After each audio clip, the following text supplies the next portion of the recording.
โอ้พี่น้องเสาร์ของวันที่7 กรกฎาคมพอเขาเป็ดกระลงมาโค้งแต่เสาร์ที่น้ำมันขึ้นเนาะใครแน่ขึ้นบ่ออันนั้นปานใดพี่น้องขึ้นอยู่ประมาณทั้งสั้น1 เมตรผลละคือหลอบยังพอเอาได้อยู่หรอกคือหลอบพอเขาเป็ดน้ำนี่เลือกอะเครื่องล่ำเรือตกบดขึ้นฝนก็ได้ติดแซงกันมาแต่เด็กปุ๊งุ่มถี่อยู่ตรงจะโปยังปอมยังพี่น้องโอ้ยเอาพอเขาเป็ดสิยามตุ่มโอ้ยยามหลอบกุ้งก่อนพี่น้องมันจะมีกุ้งอยู่บ่ล่ะถ่วมเบิดล่ะเอาครับผมสวัสดีเพื่อนๆพี่ๆเช้าวันอังคารที่7 กรกฎาคมพี่น้องพอเขาเป็ดกันลงมาโค้งคือเก่าแล้วครับผมพี่น้องเฮายามหลอบยามเสือนอนกินหมานบ่โอ้ทั้งปีค่ะพอใหญ่แหล่น้ำโค้งก็เพิ่มขึ้นไล่เติบพี่น้องเอ้ยพอใหญ่แหล่พอใหญ่เลี่ยนพอใหญ่แสงแล้วก็พอใหญ่ข้ามเพชรหาอยู่หากินกันอยู่นี่แหละครับผมมาหลุ่นพอใหญ่แหล่แล้วสียามหลอบแล้วโอ้บรรยากาศยามวันเสาร์วันที่7 กรกฎาคมมันของหลวงพอใหญ่แหล่เด้เราบอกให้ทางได้มันอยู่ในหลอบเราป้าบอกเขาเราอ่ะเอาพี่น้องเอาบรรยากาศยามวันเสาร์แต่เสาร์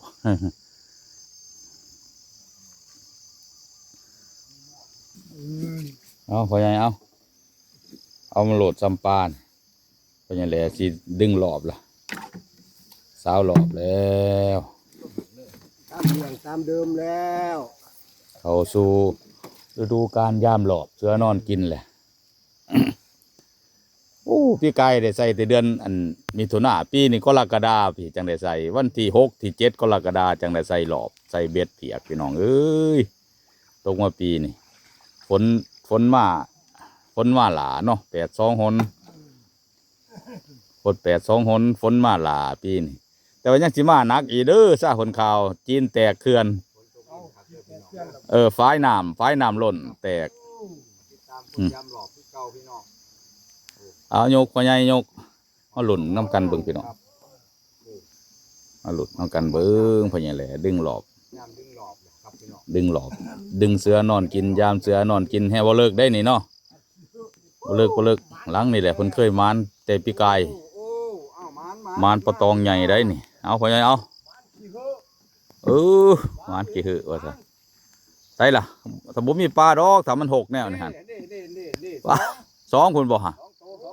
ปลาอีหยังล่ะโอ้โกปลาขาวหน่อยปลาอีเก่งอันละได้ปลาอีเก่ง2 ตัวพี่น้องเอ้ยหมานอยู่พอได้ปิ่งเนาะพ่อใหญ่เนาะครับผมพอได้ปิ่งพี่น้อง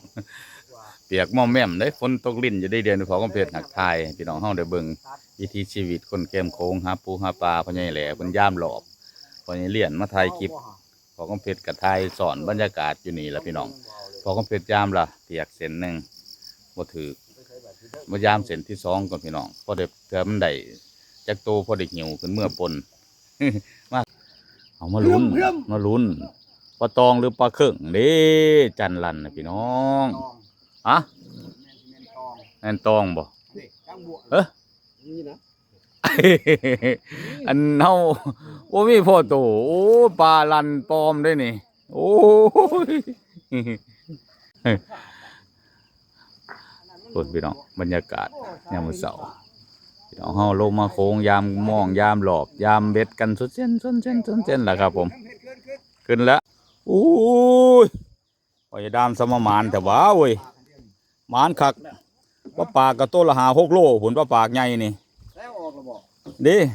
ยังอยู่ยังงักเสือคอมันอยู่ปลาเครื่องกับพ่อปลาเครื่องเบาดำปลาปากกับปากใหญ่ใหญ่อีหลียังว่าปลาเครื่องกับใหญ่อีหลีเครื่องใน5 โลหุ่นเลยนี่โอ้ยพี่น้องเอ้ยคนมานให้จะได้กระมาน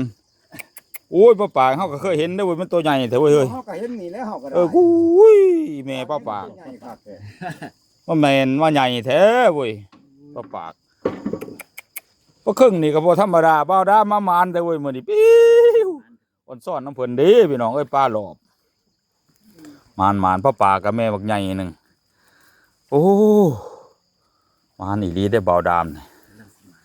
กำลังสิมานมื้อนี้บ่โอ้น้ำขึ้นใหม่ก็มานโหลดบางทีเจ้าของเพิ่นยิ้มในเวลายิ้มแป้นเลยมาแล้วโอ้เบาดามมานขนาดสวยเอ้ยยงเทพมาเด้อล่วงตัวใส่หันละสวยเอ้ยเบาดามเอาขนาดเลยปลาเครื่องปลาปากใหญ่เอาครับผมเบาหลอกหาเพิ่นประกาศบอกเพิ่นแล้วเพิ่นหลอกหาหรือล้างนี่เพิ่นว่าครับพี่น้อง มันคือว่าหลอบห่างเป็นจังได๋หลอกห่างคือหลอกพี่หลอก หลอบเพ่หลอบเก่าหลอบเก่า หลอกเก่า หลอบเก่ามันก็บ่แตกมันก็ฆ่าคือเก่าแล้วถือปลาเครื่องเอ้า คนว่าปรุงใหม่ปรุงยังมันก็สิพี่ไปนี่ หลอบห่างการยกหน้านะผม แต่ว่าป้าบ่ได้ครับเพราะว่าเป็น ขาดซ้ำบานนี่ก็รักขาดจอยสมชื่อว่าหลอบห่างอีหลีนี่ รอบห่างอีหลี สายดึงมันขาดโอ้ยยังถือปลาอยู่หั่น ห่างก็ยังถืออยู่คือเก่า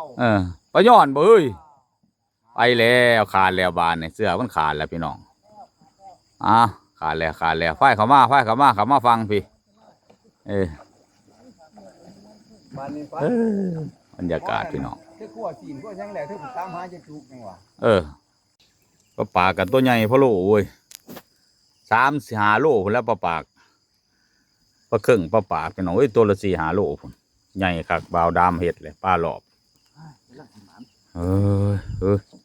กำลังสิมานพี่น้องเอ้ยปลาปากนี่คือสิแม่มันแต่เกิดมาหลายปีแล้วล่ะเบิ่งล่ะใหญ่หลายจังแหละตัวนี้ก็ได้สิบ่ไข่บ่อย่าไข่ก็ไข่บ่ไข่แล้วก็แล้วบาวดามสิเอาไป